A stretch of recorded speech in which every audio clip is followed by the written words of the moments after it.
Hey, hey, hey, family. Merry Christmas. Your girl is saying Merry Christmas. So, I know I haven't made a video, but I made a video, but I took it down. I made a video, then I took it down. I put it back up, then I took it back down. Because people wouldn't understand me quite, and I had to wait and allow people to kind of grow a little more, and I have to reveal other truths in order to reveal those truths so that people will understand where I'm coming from. Okay, my job and my assignment is to help all of humanity to evolve.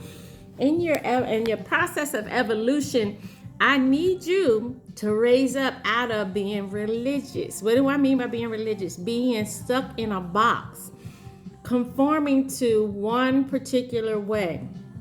From my studies, I gained the knowledge, the wisdom, and information that Spirit allowed me to get. Not because I was just researching it. Most stuff just fell into my lap. And so one of the things I know is that Martin Luther, not Martin Luther King, Martin Luther, who's behind the Protestant Reformation or whatever he's behind, he had realized that the church began to swindle people for money.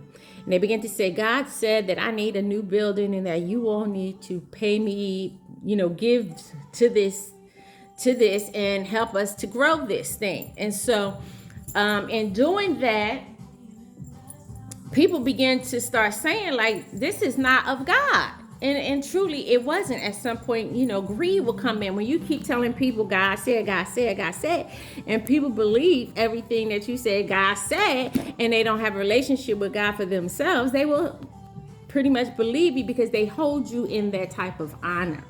And so they begin to manipulate people with the tithe and the offering. So what he's basically showing me in this season is that was then and this is now. And we should evolve beyond if it's not written. And so, okay, and because of that mentality and what they did, I think it was like Constantine began to do with the church was basically people began to, that's where penance came in. Well, you can pay and we can pray. You pay and we pray and we'll keep you out of hell. And so with that becomes such greed. And so he said Martin Luther's Reformation, it was like his I think it was his thesis 98 or something like that. He nailed to a church door. He didn't mean for it to go public. It just went public. And so he's basically saying, at this point in time, why are we believing anything that's not written in the church? We want it written that's not written in the Bible. If it's not written in the Bible, we are not believing it. And so that's what he began to do. He began to state a claim that if it's not in the Bible, then we don't want to hear it. Whoa. But this is Martin Luther is also the guy that if you do your research on Martin Luther, you'll find out that he was kind of bipolar, crazy, kind of off a little, whatever. But what we have to understand is that time and that is gone. We thank him for his contribution to religion, and we have evolved past that. And that's what Spirit desires for us to do, because in doing that, you understand that there is a better way. And so this is how we got stuck into believing that there's only one way. Because he keeps showing and evolving and showing us there is a better way. And we always understand that banking was done a particular way, but now banking has been done differently, and now there is a better way. And so we evolve into that better way, and we just get direct deposit, right? And so the thing is, if you're not willing to change and shift with the change, you miss out on things.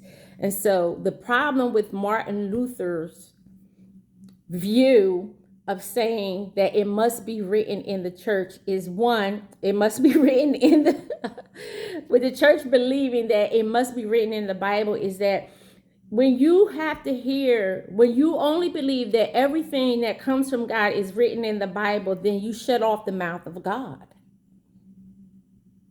Now, do you want the Most High's voice to be shut off.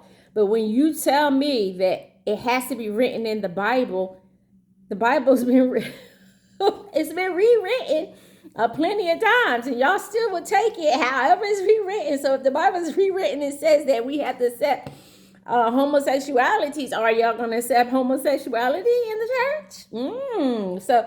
So that's the problem, is that as we grow and as we evolve in humanity, we have to get to a place where we are inclusive of all people, because the foundation of who Spirit is, who God is, and what Jesus represented is oneness in love. And anytime love contradicts to exclude only a certain amount of people, we're wrong.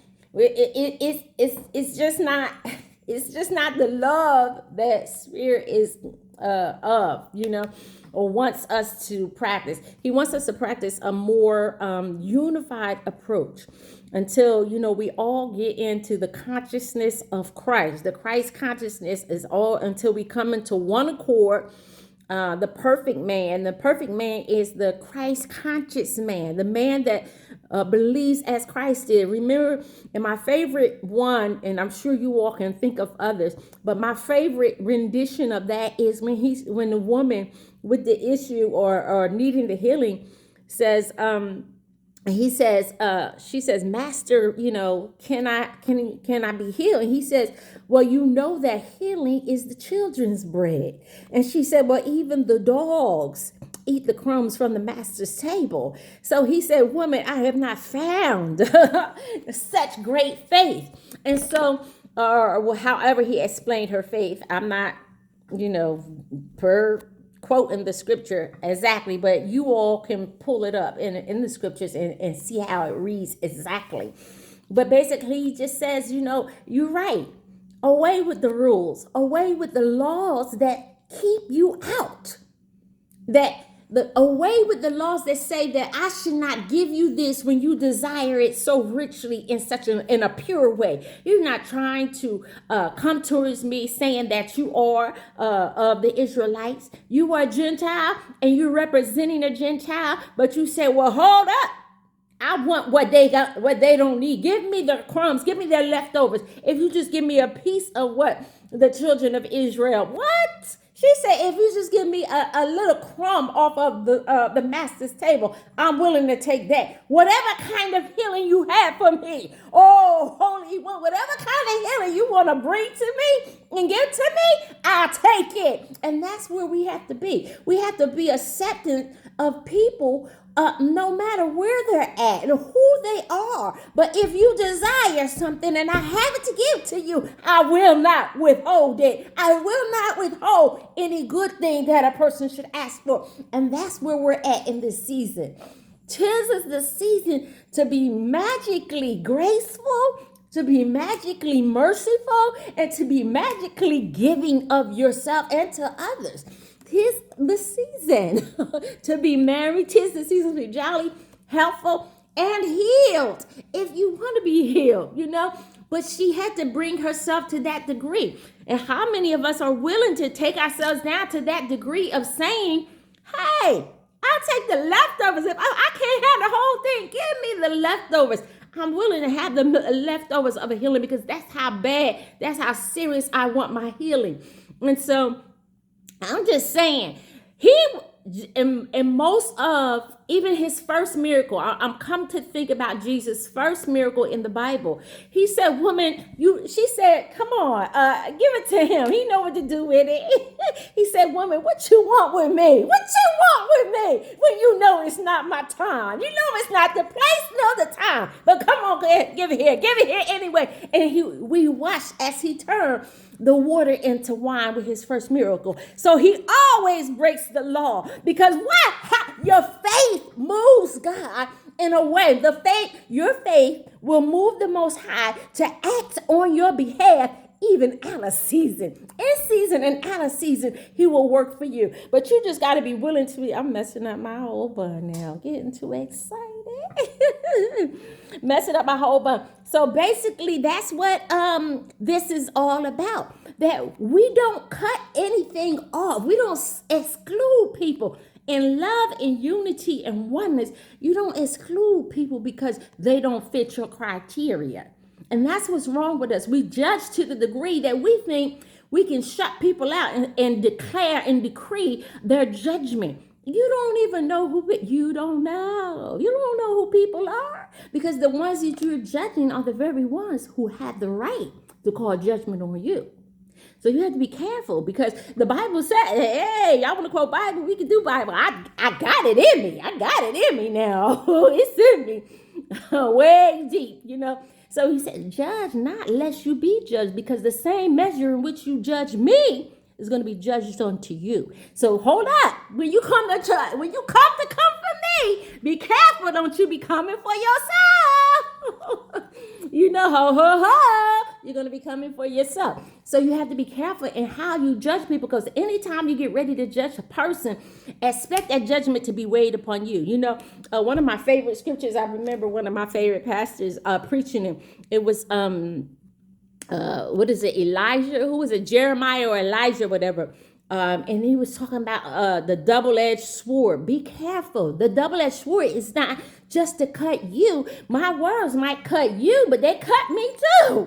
If I send a word out for you, it's got to come back for me too, because the same thing that I stand for in public is what I'm have to deal with in private. So the word is going to hold you accountable. That double-edged sword is coming for both, the front and the back.